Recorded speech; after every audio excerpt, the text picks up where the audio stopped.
সমস্ত কমিটির বাবারা কৃপা করে, করুণা করে, খুব কষ্ট করে আমার মতো দিনহীন সেবিকাকে যে আপনারা নিয়ে এসেছেন, এই অধমাকে আমি এবং আমার সম্প্রদায় আপনাদের চরণপ্রান্তে পৌঁছতে পেরেছি।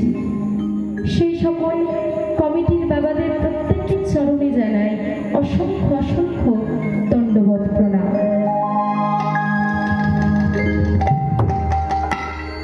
এছাড়াও যতজন এখানে শুদ্ধ গৌর ভক্তবৃন্দ এবং জননী বৃন্দ যারা বসে রয়েছেন, যারা প্রতিদিন নিত্য ভজন স্থলিতে নিমজ্জিত রয়েছেন, তাহাদের প্রত্যেকের চরণে জানায় অসংখ্য অসংখ্য ধুলুণ্ঠিত দণ্ডবত প্রণাম।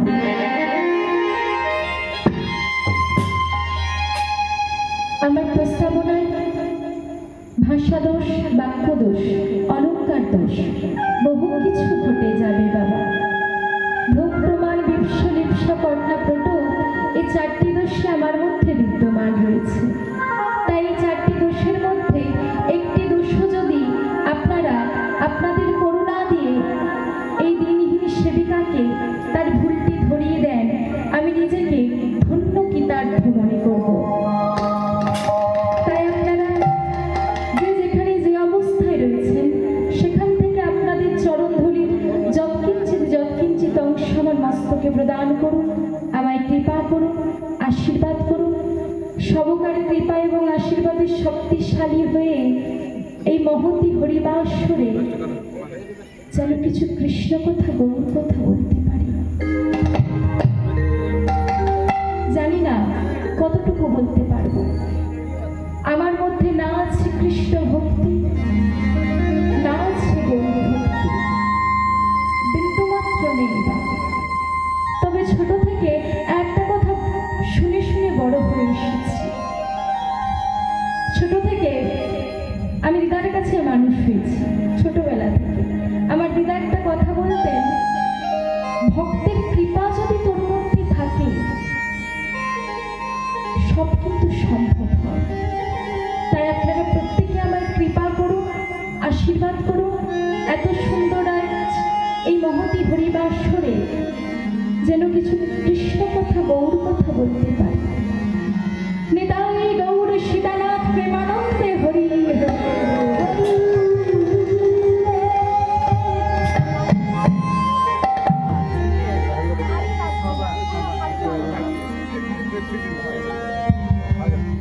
যে নিতাই যে গৌর। একটু ব্যবসা যে নিতাই যে গৌর জলধস্যা। কলি ঘোর তিমিরে গৌরাশিল জগজনে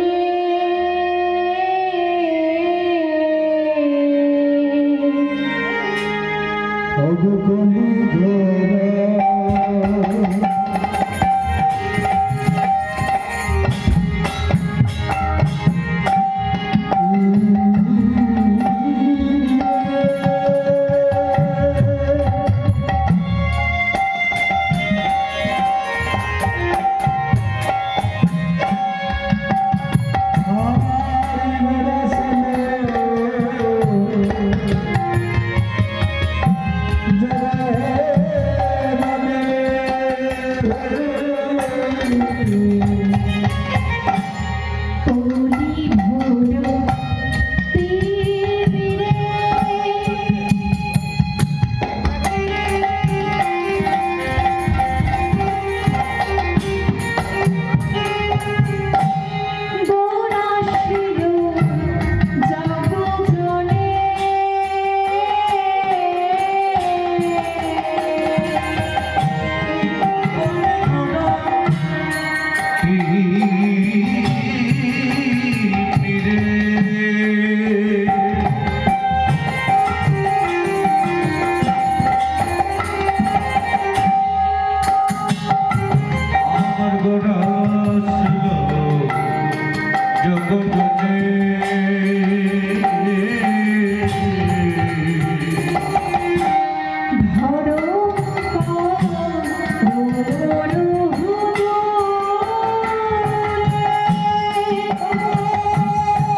আচ্ছা মা, আমরা যে যুগটায় বসবাস করছি সে যুগটার নাম কি গো?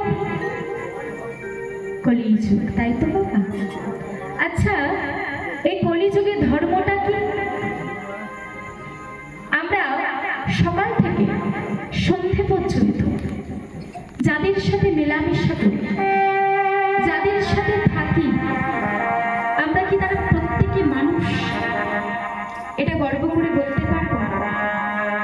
তা কিন্তু কেউ পারবো না।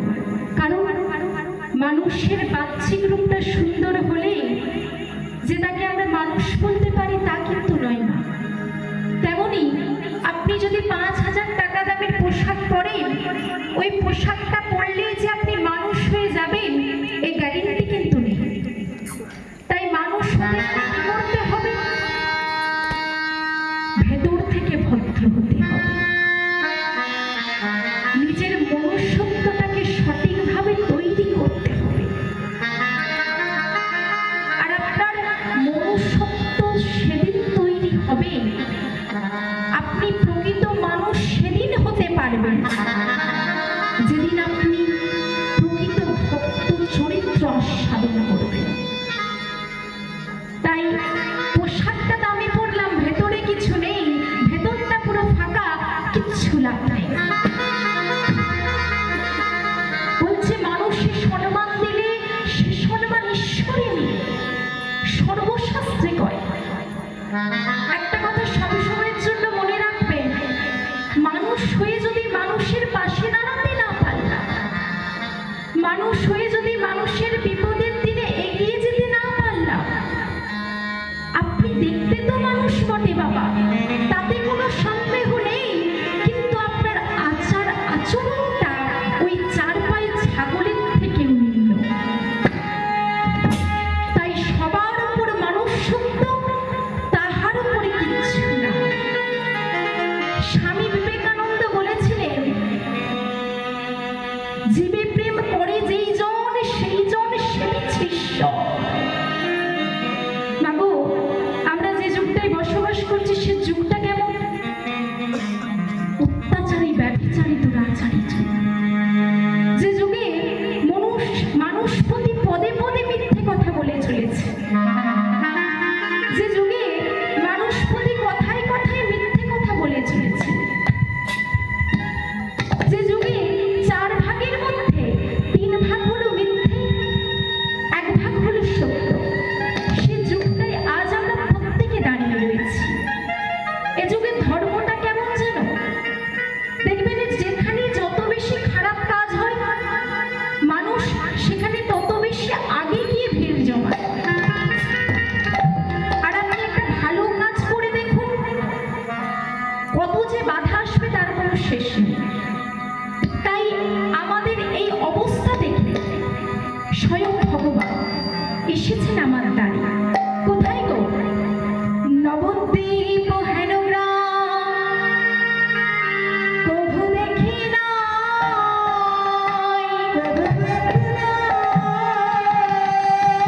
যাহা অবতীর্ণ হইল আমার চৈতন্য গোসাই।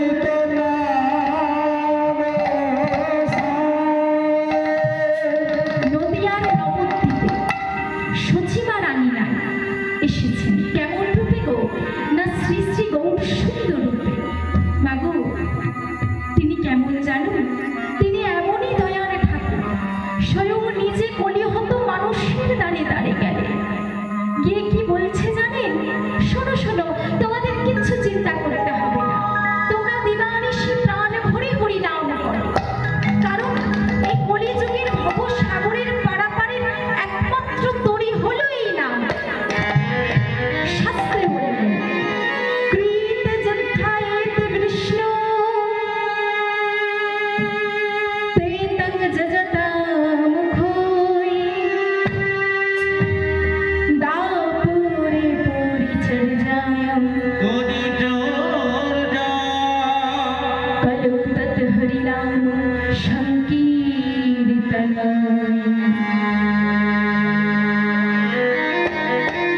যে শ্লোকটা আমরা আস্বাদন করলাম তার অর্থটা কি?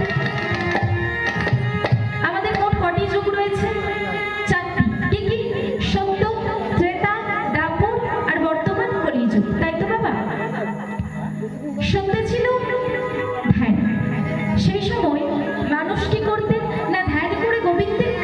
করতেন। ওটাই ছিল একমাত্র মাধ্যম। ত্রেতাতে ছিল যাগযজ্ঞ। সেই সময় মানুষ কি করতেন? বড় বড় যাগযজ্ঞের মাধ্যমে গোবিন্দের কৃপা লাভ করতেন। বিভিন্ন প্রকার যজ্ঞের নাম রয়েছে, যেমন অশ্বমেধ যজ্ঞ, নরমেধ যজ্ঞ, বিভিন্ন প্রকার যজ্ঞের নাম রয়েছে। তারপরে ছিল সেবা পরিচর্যা। সেই সময় মানুষ কি করতেন? না সেবার দ্বারাই গোবিন্দের কৃপা লাভ করতেন। তাই আমার গৌরহরি মনে মনে ভাবছে যে কলিযুগের মানুষ না পারবে যাগযজ্ঞ করতে, না পারবে সেবা পরিচর্যা করতে, আর না পারবে ধ্যান করতে। এই কলিযুগের মানুষ কোনোটাই পারবে না। তাই প্রত্যেকটা জীবের কথা চিন্তা করে নিজের জন্য কিচ্ছু করেনি বাবা, যা করেছে আমাদের জন্য করে গেছে। প্রত্যেকটা জীবের কথা চিন্তা করে আমার গৌরহরি এক সবুজ বস্তু নিয়ে এলেন।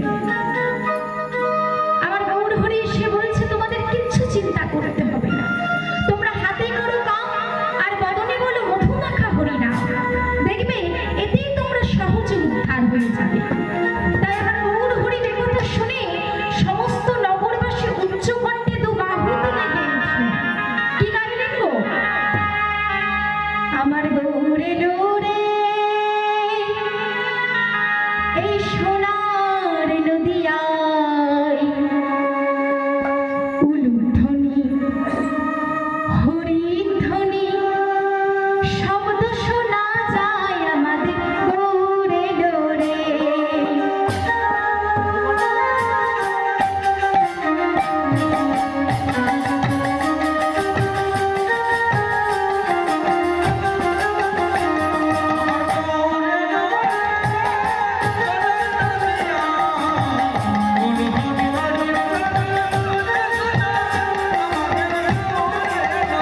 গৌরে ডোরে সোনার নদিয়ায় উলুধ্বনি হরিধ্বনি শব্দ শোনা যায় আমাদের গৌরে ডোরে।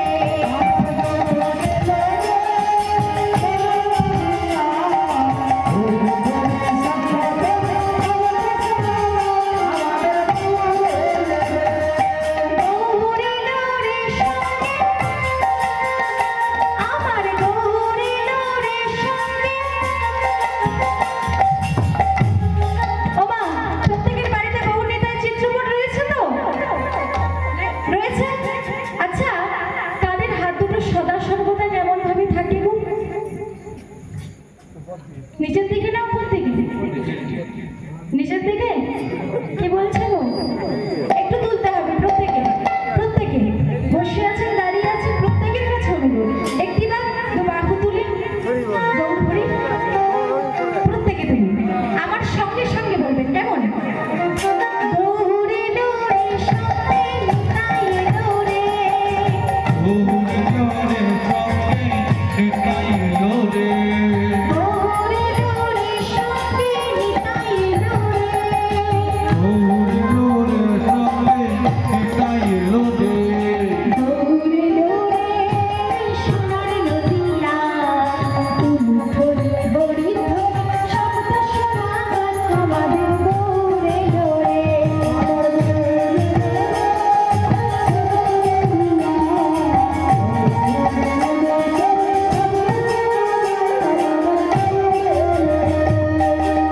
তোমাদের টাকা আমার গৌরহরি এসে গেছে। কারা কারা আমার সঙ্গে গৌরহরিকে দেখতে যেতে চাও একটু হাত তুলো দেখি। কে কে তোরা, কে কে তোরা গৌর দেখবি আইরে ছুটে আয়। কে কে তোরা গৌর দেখবি আইরে ছুটে আয়।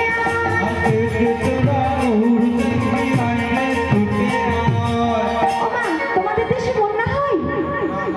হয় না না? কিন্তু আজ আমার গৌরহরি তোমাদের দেশে বন্যা নিয়ে এসেছে। না না, ভয় পাওয়ার কিচ্ছু নেই গো। জানো জানো এটা কিসের বন্যা? এই বন্যা হলো নামের বন্যা। এই বন্যা হলো প্রেমের বন্যা। কারা কারা নামের বন্যায় আর প্রেমের বন্যায় ডুবতে চাও একটু হাত তুলো দেখি। শান্তিপুর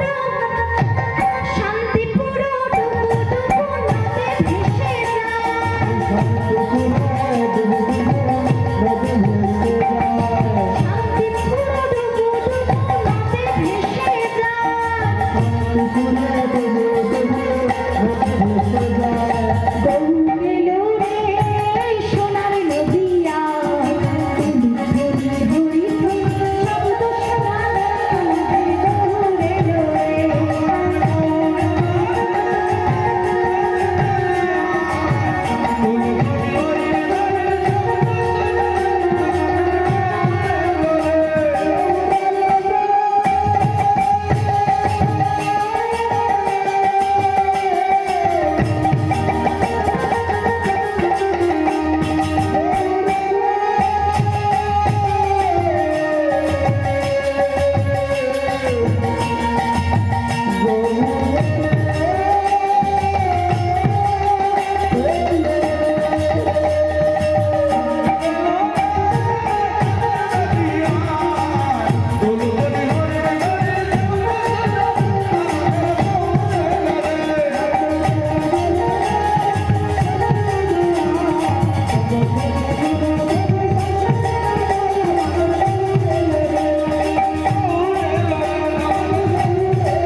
গৌর হরি আমার প্রতিটা মানুষের বাড়ি বাড়ি ডাকে,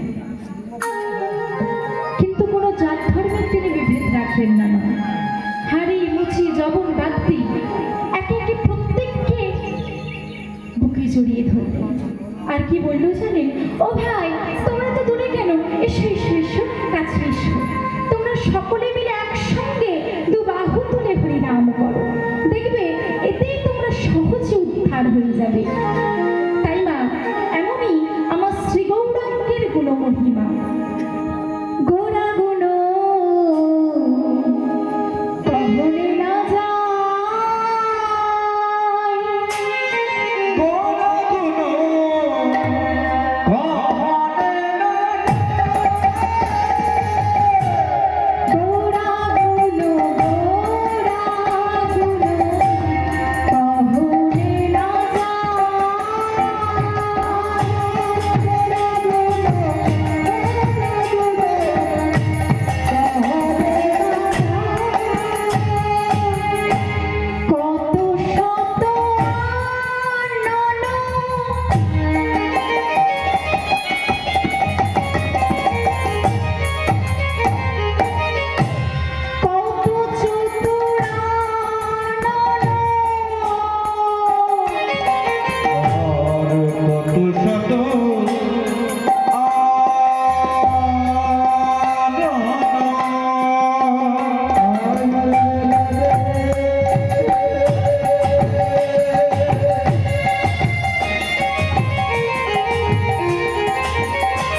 এই বৃথা জড়বিদ্যার অভিমানে মত্ত হয়ে আমাদের দুফোঁটা নয়নের জল গৌর গোবিন্দের চরণে দিতে পারলাম না। তাই আমার মহাজন এক প্রান্তে দাঁড়িয়ে কলম দিচ্ছেন। কি কলম দিচ্ছেন? চারি বেদ সরদর্শন করিয়া অধ্যয়ন, চারি বেদ সরদর্শন করিয়া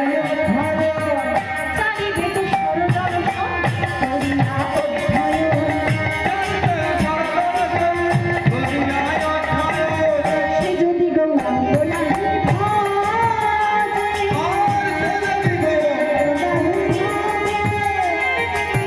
সে যদি গৌরাঙ্গ নাহি ভাজে,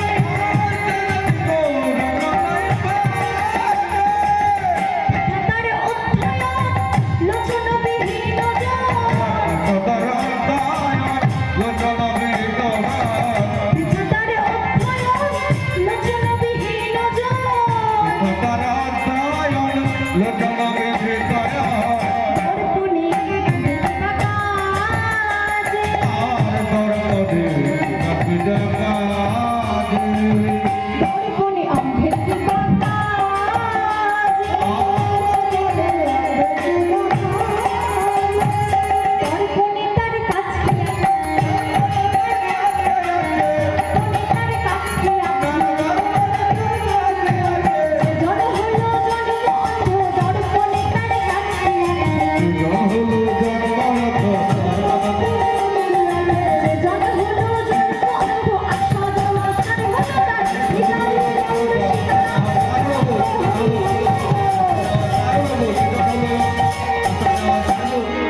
একজন বিদ্বান ব্যক্তি।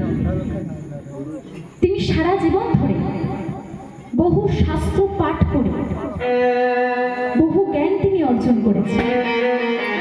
তিনি মনে মনে ভাবেন, আমার মতো পণ্ডিত, আমার মতো জ্ঞানী মানুষ এ জগতে আর কেউ নেই।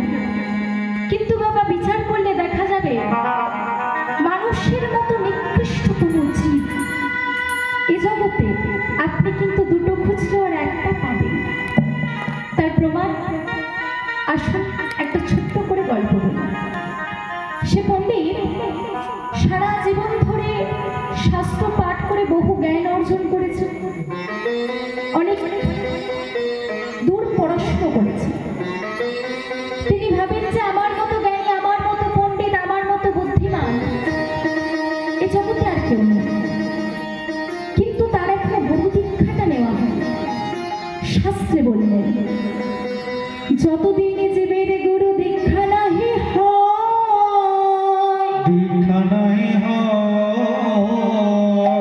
পশু বলি সেই জীব জানিবে নিশ্চয়।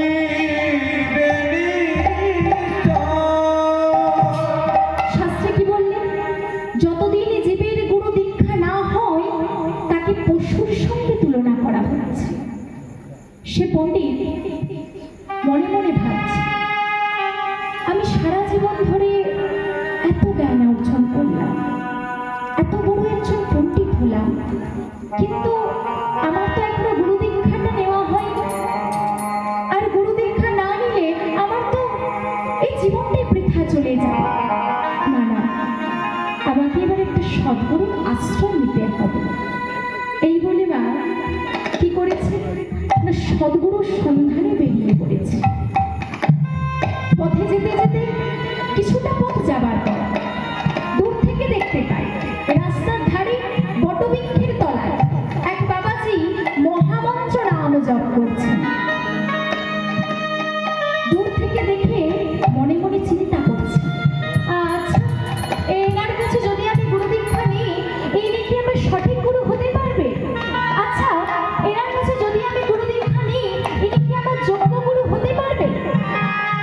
এই মনে সংশয় নিয়ে গুরুদেবের কাছে গুরুদেবকে প্রণাম করে বলছে, বাবা আমি আপনার কাছে গুরু দীক্ষা নিতে চাই, কিন্তু আমি কোনো জ্যেষ্ঠ ব্যক্তি নই, আমি হলাম এই জগতের সব থেকে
যে এতবার করে আমাকে জোর করছে, কিন্তু ওকে তো এমনি এমনি গুরু দীক্ষাটা দেওয়া যাবে না, কারণ ওর প্রতিটা কথাই রয়েছে পণ্ডিতদের অহংকার। আগে ওর অহংকারটা আমাকে ভাঙতে হবে। শোনো বাবা, তোমাকে আমি গুরু দীক্ষা দিতে পারি, কিন্তু একটা শর্ত রয়েছে। কি শর্ত? না, এ জগতের সব থেকে নিকৃষ্টতম বস্তুটা যদি তুমি আমার হাতে এনে তুলে দিতে পারো, তবেই তোমাকে আমি গুরু দীক্ষা প্রদান করব, নচেত আমি কিন্তু দেব না। এর এমন কাজ কি?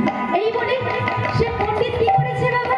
না, গুরুদেবকে প্রণাম করে পৃথিবীর সব থেকে নিকৃষ্টতম বস্তুর সন্ধানে বেরিয়ে পড়েছে। পথে যেতে যেতে কিছুটা পথ অতিক্রম করার পর দূর থেকে দেখতে পাই দুটি কুকুর রাস্তাতে ঘোরাফেরা করছে। কুকুর দুটিকে দেখে চিন্তা করছে, আহারে, কুকুর জনিতে জন্ম নেওয়া কত কষ্টের, এরা কত কষ্ট করে বেঁচে থাকে, এদের প্রায় দিন তো না খেয়ে কেটে যায়। কোনো মনিবের বাড়িতে গেলে কারো যদি ইচ্ছে যায় তো দুটো খেতে দেয়, আর কারো যদি ইচ্ছে না যায় তো দূর দূর করে তাড়িয়ে দেয়। হ্যাঁ, এরাই হলো সব থেকে নিকৃষ্টতম জীব। পরক্ষণে চিন্তা করছে, না না না না, ওরা তো মনিবের বাড়িতে কিছু খেয়ে তো চলে যায় না, সারা রাত্রি তো সেখানে বসেই পাহারা দেয়। না না, আমার ভুল হচ্ছে, ওরা তো নিকৃষ্ট জীব হতে পারে না। এই বলে সে পণ্ডিত আরো কিছুটা পথ অতিক্রম করতে থাকে। কিছুটা পথ যাবার পর দূর থেকে দেখতে পায় একটি মেথর রাস্তার ধারে বসে পৃষ্ঠা পরিষ্কার করছে। মেথরটার কাছে গিয়ে বলছে, মেথর, চল আমার সঙ্গে চল। না, কোথায় যাব? না, তুই হলি সব থেকে নিকৃষ্টতম জীব, তুই আমার সঙ্গে চল, তোকে আমার প্রয়োজন। আমি নিকৃষ্টতম জীব? কিন্তু কিভাবে হলাম? কেন? এই তো তুই পচা দুর্গন্ধ পৃষ্ঠাটাকে পরিষ্কার করছিস, তুই তো নিকৃষ্টতম জীব।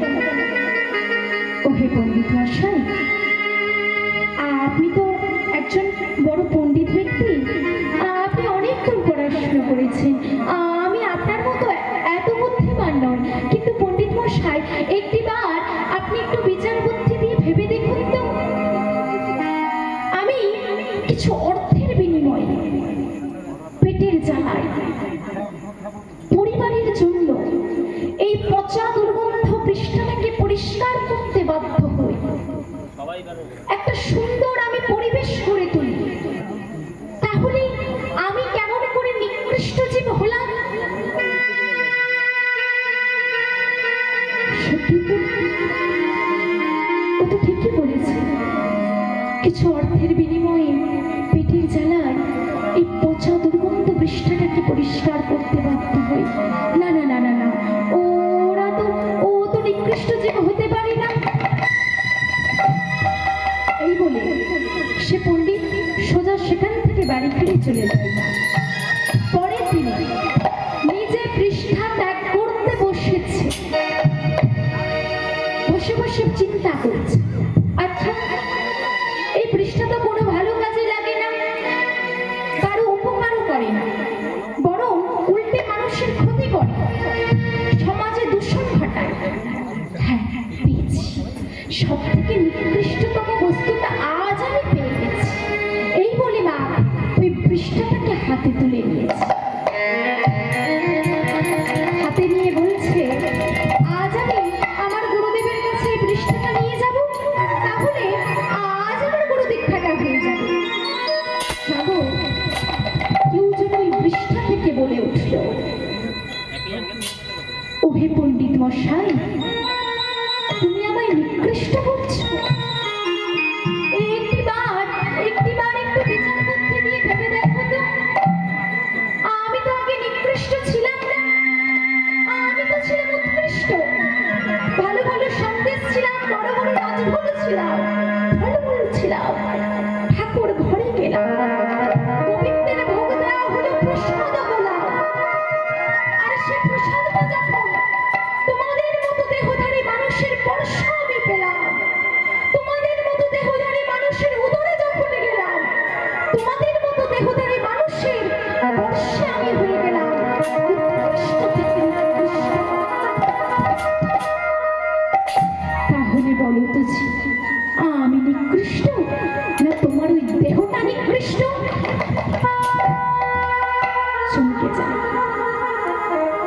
চোখ দুটো ছলছল করতে থাকে। নিজের ভুলটা বুঝতে পেরে ছুটতে ছুটতে গুরুদেবের চরণে গিয়ে আছাড় খেয়ে পড়ে যায়। গুরুদেব, আমি যে বড় ভুল করে ফেলেছি গুরুদেব। আমি ভাবতাম এই জগতে আমার মতো পণ্ডিত, আমার মতো জ্ঞানী মানুষ আর কেউ নেই। আমার জীবনের আসল শিক্ষাটা বাকি রয়ে গেছে।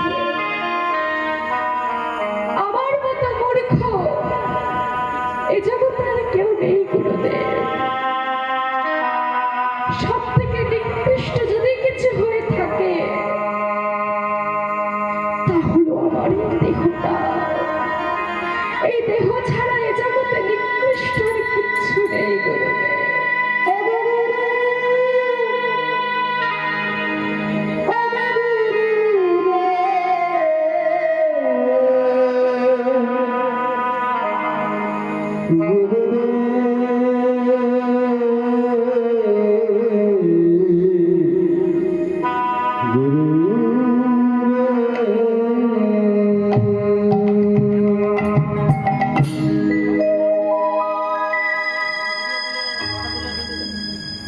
তাই বাবা নিজের ভুলটা বুঝতে পেরে তার কোনো দীক্ষাটা হয়ে যায়। কিন্তু আমাদের এই সমাজে যারা দেখবেন একটু উচ্চশিক্ষায় শিক্ষিত বা বহুদূর পড়া শুরু করেছে, তারা কিন্তু অনেকে ভগবানকে বিশ্বাস করেন না। ভগবান আছে এটা তারা মানে না। তাদের জন্ম জন্ম পেরিয়ে যাবে, তবুও কিন্তু আমার গৌর গোবিন্দের কৃপা কোনোদিনও তারা লাভ করতে পারবে না। তাদের জন্ম জন্ম পেরিয়ে যাবে, তবুও কোনোদিন আমার গৌর গোবিন্দের চরণ কোনোদিন আশ্রয় করতে পারবে না। মাগো, ভগবান কিন্তু চাইলেই পারতেন একা নাম করে চলে যেতে। তার কি দরকার ছিল যে তাকে আঘাত করলো, যে তাকে অপমান করলো, যে তাকে তাড়িয়ে দিল? তার চরণ ধরে তাকেই নাম বলা। গৌর হরি বলেছে পারো, যত খুশি হবে, তবু ওই বদনে একবার এই মধুমাখা হরি নাম বলো। সেই দিন কিন্তু আমরা কেউ বলি। গৌর হরি সেদিনে বলেছিল একদিন একটা সময় আসবে, শুধু পশ্চিমবঙ্গ নয়, সমস্ত বিশ্বে আমার এই হরিনাম ছড়িয়ে যাবে। শাস্ত্রে বলবে পূর্ব জন্মে যদি থাকে কোনো সুকৃতি সঞ্চয়, ইহ জন্মে ভক্তির সঙ্গে বসে হরিভজন হইবে তোমার নিশ্চয়।